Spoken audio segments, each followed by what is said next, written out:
dia, tudo bom? Como é que vocês estão? Aula de língua portuguesa, módulo 1 da educação de jovens e adultos. Fim do ano, finalmente chegou. Vivemos esse ano todo, estudamos, tivemos nossa vida, situação, que aconteceu na vida de todo mundo. Boas, ruins, vários tipos de situações, não foi? Mesmo assim, conforme combinamos, chegamos juntos aqui no fim do ano, estudando. Aí nas turmas da educação de jovens e adultos. Parabéns por isso, gente. Parabéns. Como não poderia deixar de ser, a gente deixa para as últimas semanas do ano, para esse momento do fim do ano, reflexões dessas conclusões, não é verdade? Uma mensagem natalina pelo ensejo histórico, social, cultural, religioso, que é o Natal. E foi essa a proposta que eu trouxe, foi esse o pensamento que eu desenvolvi a fazer, ao construir essa aula para a gente. Vamos conversar sobre a origem do presépio. Pois é, vocês já pararam para pensar? É legal a gente ver o presépio como o principal símbolo natalino, porque o Natal é um nascimento, não é assim?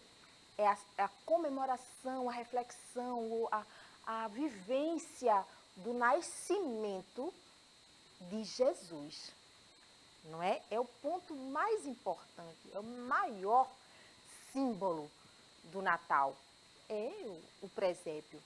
Acontece que, para a gente falar de presépio, vamos entender, antes de mais nada, como a gente costuma fazer nas aulas, o significado da palavra. Não é assim? A gente sempre não começa com esse início. Vocês costumam usar essa palavra no dia a dia? A gente usa mais quando é Natal, né? A palavra presépio, não é? Vamos ler, vamos entender esse significado. Presépio, eu trouxe dois significados, dois sentidos para essa palavra. Primeiro, a gente tem como estrebaria, estábulo, né, que é aquele lugar onde os animais comem, vivem e estão por ali, em repouso ou se alimentando. E tem um segundo sentido, que é o sentido religioso, que é justamente esse destaque que a gente toma anualmente quando a gente fala do presépio, que é o nicho ou a construção que se arma, se arma nas festas católicas de Natal e Reis, representando geralmente o estábulo onde teria nascido Jesus Cristo. Então, esse local onde os animais se alimentam é emblematicamente, historicamente, simbolicamente ou literalmente, dependendo de como a pessoa entenda e veja isso, o local onde Jesus nasceu, passou as primeiras horas da vida dele, ali naquele cenário. Acontece que a gente tem o comecinho mesmo dessa história, sabia? Tudo começou com Francisco de Assis. Vamos ler, vamos descobrir. Ele foi a primeira representação de presépio. A origem dos presépios aconteceu numa pregação feita por Francisco de Assis. Ele criou uma forma teatral para mostrar às pessoas como teria sido o nascimento de Jesus. Então, ele montou lá na Itália, nas ruas da Úmbria, essa encenação, essa construção com todos os personagens, com toda a ambientação descrita nos textos bíblicos. Só depois que ele começou a fazer essa ensinação, essa representação, ele ainda fez uma petição, pediu a autorização do Papa, como a gente pode ver ali, o Papa da época, para construir um cenário vivo, impressionando ainda mais todos que viam e assistiam ao espetáculo, que nem tinha a intenção de ser um espetáculo, tá? Ele estava pregando, ele estava contando as passagens bíblicas. Ele convidou pessoas para fazerem aquela cena bíblica do nascimento de Cristo. Tudo começou ali. A partir dali, ainda nos dias de hoje, se monta o presépio. E os momentos onde os personagens vão entrando, os reis entram depois naquela construção feita.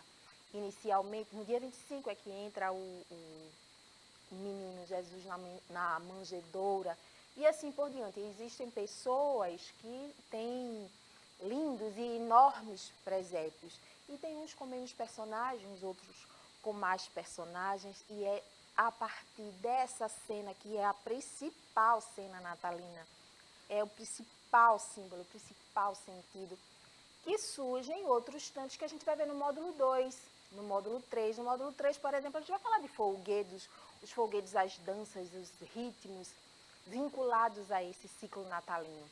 Muito legal, não perde, tá tudo casadinho. E esse é o fio condutor da gente, é esse sentido maior que trazemos para falar de Natal, de mensagem natalina. Bora ler. Presta atenção. Eu trouxe para vocês uma frase, tudo a ver com o que a gente está conversando. Eu não vou falar, não vou ler, tá bom? Vou deixar para que vocês leiam aí no módulo 1. Presta atenção. O que é que está escrito? E aí? Vamos ler? Ops, mas tem alguma coisa aí, né? Como é que eu consigo ler isso, Janaína? Aconteceu alguma coisa por aí nessa frase? Notaram? Algo pareceu estranho para vocês? O que houve? Olha de novo. O que houve aí nessa frase? Vamos ver. Lá, lá, lá, lá, lá, lá. Não, ainda tem algo estranho. Perceberam?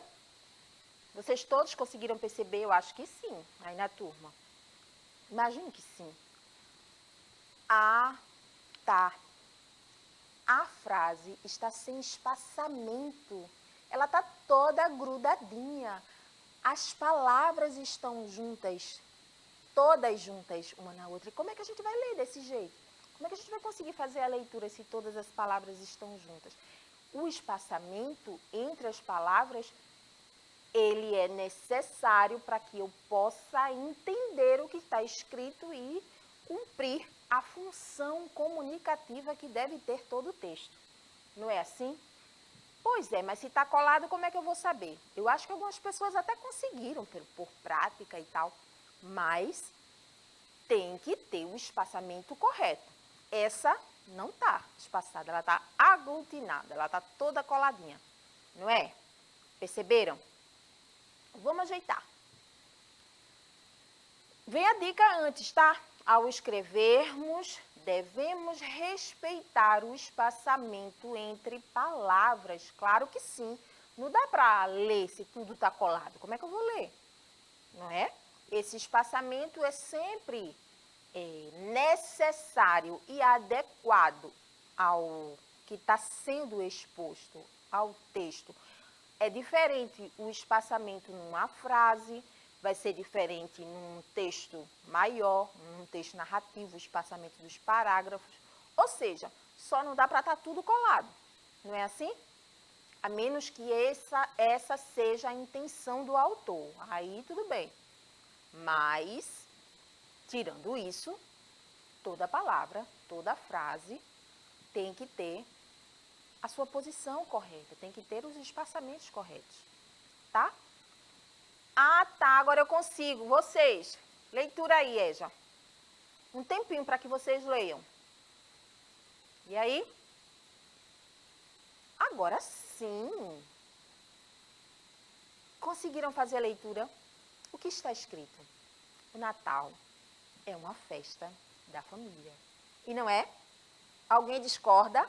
Eu acho que não. O Natal é o nascimento. É o nascimento de Jesus, é uma festa de família, só tem sentido se a gente tiver com quem a gente ama, não é assim? E a gente sempre reserva esse momento para aqueles que fazem a tradição natalina na casa, na sua casa. É sempre essa a principal característica, não é? Todo mundo se reúne, Às vezes a gente passa o ano todo e nem vê a pessoa, mas lá no final do ano os parentes se reúnem e isso tem razão de ser. Algumas pessoas gostam, outras pessoas não gostam, umas pessoas ficam tristes, outras pessoas ficam felizes, umas pessoas ficam emocionadas, umas pessoas ficam indiferentes. Mas o fato é que é uma festa histórica, é um momento histórico, é um momento social, não é? Não é assim? E como aqui na nossa aula a gente trouxe como uma mensagem de amor, de fraternidade e de família. Por isso que utilizamos essa frase. Que tal vocês conversarem sobre isso aí na sala? Vocês concordam? Vocês gostam, não gostam, entendem, não entendem, vivem, não vivem? Tem muita coisa para a gente falar em cima desse momento natalino, não é? Vamos para a atividade. Olha só, eu trouxe outras frases com essa mesma característica. Tá tudo coladinho, tá tudo junto e aglutinado. Eu quero que você reescreva as frases com os espaçamentos adequados, tá bom? Vem aí duas frases, eu não vou ler. Eu quero que você preste atenção, dê uma pausa na aula, né, no vídeo, e reescreva a frase no seu caderno, cada palavra no seu local certo. Frase completa. Bora ver? O que está escrito? Tem duas frases. Vou dar uma dica. Na primeira frase, você vai encontrar uma, duas, três, quatro palavras. Tá? Ali não aparecem as palavras separadas. E é isso que você vai fazer. Na segunda frase tem uma, duas, três, quatro, cinco palavras. Todas as duas estão pontuadas corretamente, lá com um pontinho final, ó. Reescreve e lê a frase depois, tá bom? Gente, Feliz Natal! Muito bom estar com vocês nessa aula e ao longo do ano todo. Essa mensagem que eu deixo para as turmas de EJA nesse momento que a gente está vivendo é, como eu disse, de amor, fraternidade, de abraço, de beijo, que é como a gente sempre finaliza nossas aulas, tá bom? Até as próximas aulas.